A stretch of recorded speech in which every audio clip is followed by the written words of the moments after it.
Եթերում CBC FM-ի հայկական ծառայության նորությունների թողարկումն է։ Խոսափողի մոտն են Աթիրա Իսրաֆիլը եւ Սաբինա Բայրամը։ Երբ ամբողջ հասարակությունը միավորվում է մեկ նպատակի շուրջ, այն ունակ է մեծ նվաճումների։ Ոչ մի ուժ չի կարող դիմադրել ժողովրդին։ Սա հենց մեր ժողովրդի մեծությունն է։ Այս մասին ասել է նախագահ Իլհամ Ալիևը Աղդամի Մուղամի կենտրոնի բացման արարողության ժամանակ իր ելույթում։ Մենք հստակ հասկացանք եւ տեսանք, թե ինչպիսի ուժեր են աջակցում Հայաստանին, ինչ ուժեր են կանգնած նրա ետևում եւ ինչ ուժերի հետ մենք կարող ենք ընդհարվել եւ ընդհարվեցինք, բայց դա մեզ չկանգնեցրեց։ Մենք արդեն ապրել ենք, կմեռնենք, բայց չենք շեղվի մեր ճանապարհից կարգախոսով եւ 44 օրյա հայրենական պատերազմը պրոֆեսիոնալիզմի, հերոսության եւ ազգային ոգու տարեգրությունն է, հավելել է պետության ղեկավարը։ Բահրեյնի թագավարություն պաշտոնական այցի շրջանակներում Ադրբեջանի արտաքին գործերի նախարար Ջեյհուն Բայրամովը հանդիպել է Բահրեյնի թագաշարանք եւ վարչապետ Սալման բին Համադ բին Իսա ալ Խալիֆայի հետ։ Հանդիպման ընթացքում կողմերը համապարփակ քննարկում են անցկացրել Ադրբեջանի եւ Բահրեյնի միջև երկկողմ եւ բազմակողմ համագործակցության ներկա վիճակի եւ հեռանկարների շուրջ, ասվում է Ադրբեջանի արտաքին գործերի նախարարության հաղորդագրության մեջ։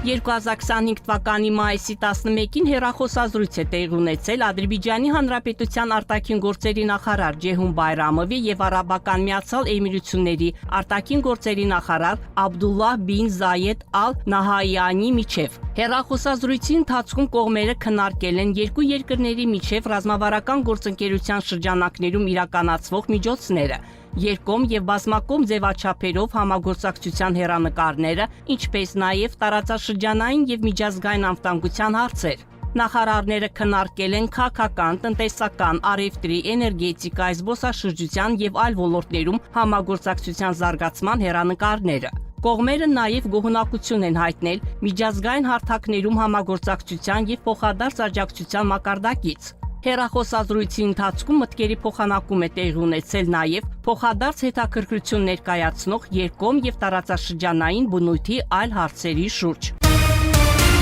Թուրքիան պատրաստ է անել ամեն ինչ Ադրբեջանի եւ Հայաստանի միջև խաղաղության պայմանագիր կնքելու համար։ Այս մասին CNN Թուրքիան տված հարցազրույցում հայտարարել է Թուրքիայի նախագահի արտաքին քաղաքականության եւ անվտանգության հարցերով գլխավոր խորհրդական Աքիվ Չաղաթայ Քլուչը։ Նրա խոսքով վերջնական որոշումը կկայացնեն Ադրբեջանն ու Հայաստանը։ Քլուչը նաև ընդգծել է, որ Թուրքիան Հայաստանի հետ հարաբերությունները դիտարկում է տարածաշրջանի կայուն ապագայի տեսանկյունից։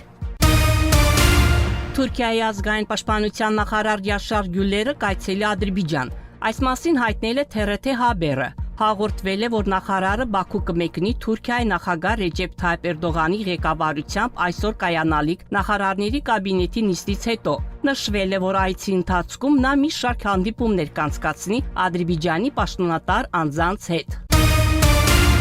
Թուրք եւ ադրբեջանցի զինծառայողները համատեղ զորավարժություններ են անցկացրել Նախճիվանում։ Այս տեղեկատվությունը տարածել է Թուրքիայի ազգային պաշտպանության նախարարությունը X սոցիալական ցանցի իր էջում։ Տեղեկատվության համաձայն թուրքական բանակի 9-րդ կոմանդոսի բրիգադի հրամանատարությունը եւ Նախճիվանի ինքնավար հանրապետության առանձին համազորային բանակի ստորաբաժանումները կոմանդոսի համատեղ զորավարժություններ են անցկացրել։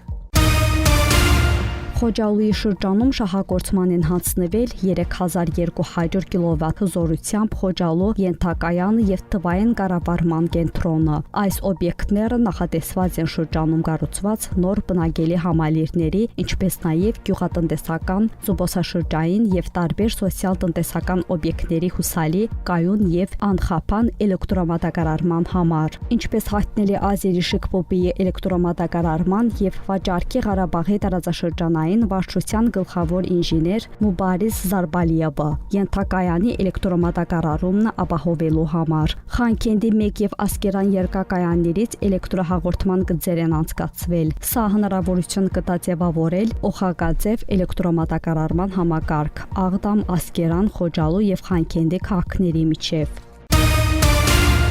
2020 թվականի նոյեմբերի 8-ին ադրբեջանական մշակույթի օրան համարվող Շուշա քաղաքի օկուպացիայից ազատագրումից հետո այստեղ սկսվեցին լայնածավալ շինարարական աշխատանքներ։ Այսօր քաղաքը վերականգնվում է, պահպանելով իր պատմական տեսքն ու մշակութային ժառանգությունը եւ կրկին ընդունում է իր բնակիչներին։ Մինչ օրս Շուշա է վերադարձել 376 ընտանիք, ընդհանուր առմամբ ավելի քան 1409 նախկին հարկադիր վերաբնակ։ Ինչպես հայտնել է Շուշայի շրջանում Ադրբեջանի նախագահի հատուկ ներկայացուցչության աշխատակից Իսմայիլ Իսմայիլովը, մայիսի 9-ին նախագահ Իլհամ Ալիևի եւ առաջին տիկին Մեհրիբան Ալիևայի մասնակցությամբ դրվել է 4-րդ բնակելի համալիրի հիմքը, որի շրջանակներում նախատեսվում է կառուցել 16 բնակելի շենք։ Համալիրի ընդհանուր մակերեսը կազմում է 6.2 հեկտար։ Շենքերը կազմված կլինեն 1, 2, 3, 4 եւ 5 սենյականոց բնակարաններից։ Ընդհանուր առմամբ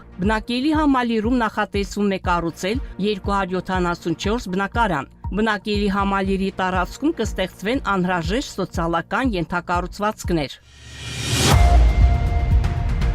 Դուք լսեցիք CBC FM-ի լուրերի թողարկումը, հետևեք մեր լուրերի հաջորդ թողարկումներին։ Իսկ այժմ եղանակի մասին։